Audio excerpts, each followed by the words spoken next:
నమస్తే, welcome to mega nine TV. నేను Siraj. America అధ్యక్షుడు టారిఫ్ల గురించి ప్రత్యేకంగా చెప్పాల్సినటువంటి పని లేదు. ఆయన విధించినటువంటి పన్నులతో సంపన్న దేశాలు కూడా ఇరుకాటంలో పడిపోతున్నాయి. అలాంటిది వారికి ఇదొక గోల్డెన్ ఛాన్స్గా చెప్పుకోవాలి. మీ దేశం మీద అమెరికా విధించినటువంటి టారిఫ్లను తగ్గించుకోవాలంటే ఇలా చేస్తే చాలు, వెంటనే మీ టారిఫ్లన్నీ కూడా 15% తగ్గుతాయి. ఎలా చేయాలి, ఏం చేస్తే ట్రంప్ కూల్ అవుతారు, దీనిపైన అంతర్జాతీయంగా ఇంతలా చర్చ ఎందుకు జరుగుతుందన్న దానిపైన మెగా 9 టీవీ స్పెషల్ ఫోకస్.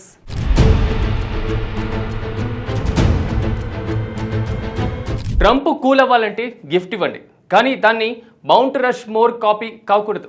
వినడానికి కొత్తగా అనిపిస్తున్నా ఇది నిజం. అమెరికాలో రెండోసారి ట్రంప్ అధ్యక్ష బాధ్యతలు చేపట్టినప్పటి నుంచి ఆయన తీసుకుంటున్నటువంటి నిర్ణయాలు ఆ దేశ ప్రజలకే విసుగును తెప్పిస్తున్నాయి. ట్రంప్ అధ్యక్షుడు అయ్యాక మొదట ఆయన తీసుకున్నటువంటి చెత్త నిర్ణయాల్లో ఒకటి టారిఫ్. అంటే ప్రపంచ దేశాలపైన టారిఫ్లను పెంచారు. భారతదేశం పైన కూడా ఇదే బాధాడు. ఇప్పుడు తాజాగా మన దేశం నుంచి ఎగుమతి అయ్యేటువంటి బియ్యం పైన కూడా సరికొత్త పన్నులను విధించేటువంటి ప్లాన్లో ఉన్నారు ట్రంప్. అయితే కొన్ని దేశాలు ట్రంప్ను గిఫ్టులతో కూల్ చేసిన పన్నుల భారాన్ని తగ్గించుకుంటున్నాయన్న చర్చ అంతర్జాతీయంగా మొదలైంది. మరి ట్రంప్ను గిఫ్ట్తో కూల్ చేసినటువంటి దేశాలేంటి?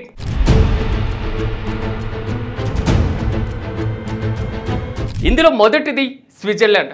ట్రంప్ ఈ దేశంలో అధిక పన్నులు విధించినప్పుడు కొందరు స్విట్జర్లాండ్ ఇంజనీర్లు ఆయనను కలిసి $130,000 అంటే మన కరెన్సీలో $1,16,00,000 విలువైన గోల్డ్ బార్ గిఫ్ట్నిచ్చారు.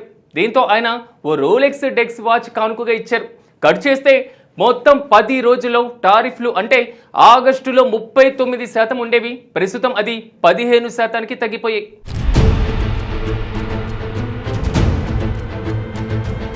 ట్రంప్కు గిఫ్ట్ ఇచ్చినటువంటి దేశాల్లో ఖతార్ కూడా ఉంది. దేశంలోనే అత్యంత సంపన్నమైనటువంటి అయినా ట్రంప్కు గిఫ్ట్ ఇచ్చి బెనిఫిట్స్ను పొందింది ఖతార్.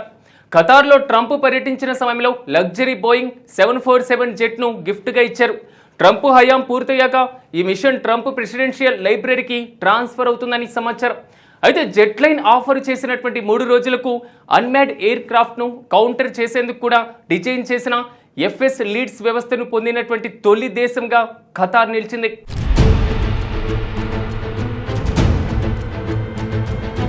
యుఏఈ క్రిప్టో కరెన్సీ బయాన్స్లో $2 మిలియన్ ఇన్వెస్ట్ చేసింది. ట్రంప్ ఫ్యామిలీకి చెందినటువంటి wild liberty financial crypto venture launch చేసినటువంటి USLE1 అనేటువంటి స్టేబిలీ కాయిన్ను కూడా ఈ ఇన్వెస్ట్మెంట్ చేసింది. ఇందుకు ప్రతిగా యుఏఈ అమెరికాకు అరుదైనటువంటి అడ్వాన్స్ ఆర్టిఫిషియల్ ఇంటెలిజెన్స్ కంప్యూటర్ చిప్స్కు ఎక్కువగా యాక్సెస్ లభించినట్లుగా తెలుస్తుంది.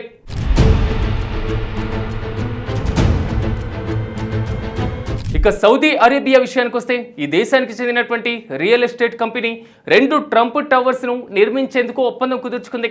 ఈ లైసెన్స్ ఫీజు ద్వారా ట్రంప్ ఫ్యామిలీకి $1 మిలియన్ రాబోతున్నాయి. అలాగే మాల్దీవుల్లో ట్రంప్ ఫ్యామిలీతో కలిసి 80 పిల్లర్స్ రిసార్ట్ కట్టేందుకు టైఅప్ చేయడం జరిగింది. అంటే కట్ చేస్తే సౌదీతో డిఫెన్స్ అగ్రిమెంట్తో పాటుగా F-35 జెట్లు విక్రయించేందుకు ట్రంప్ ఓకే చెప్పేశారు. ఇక సౌత్ కొరియా విషయంలోనూ సేమ్ ప్యాటర్న్ కనిపిస్తుంది. South Korea highest civilian award అయినటువంటి గ్రాండ్ ఆర్డర్ ఆఫ్ ది మ్యాంగ్యూంగాను బహుకరించారు. అంటే కట్ చేస్తే పన్నులు కూడా 25% నుంచి 15%కి తగ్గడమే కాదు, న్యూక్లియర్ సబ్వే నిర్మాణానికి అమెరికా గ్రీన్ సిగ్నల్ ఇచ్చేసింది.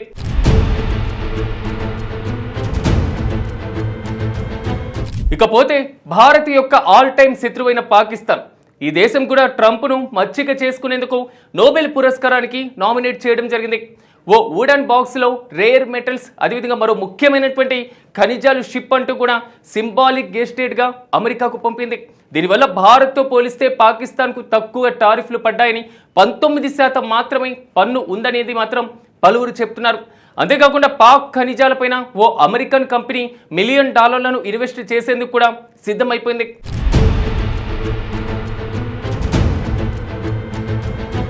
థాయిలాండ్ 36% నుంచి 19% వరకు, కంబోడియా 49% నుంచి 19% వరకు, బంగ్లాదేశ్ అయితే 37% నుంచి 27% వరకు టారిఫ్లను తగ్గించుకున్నాయి.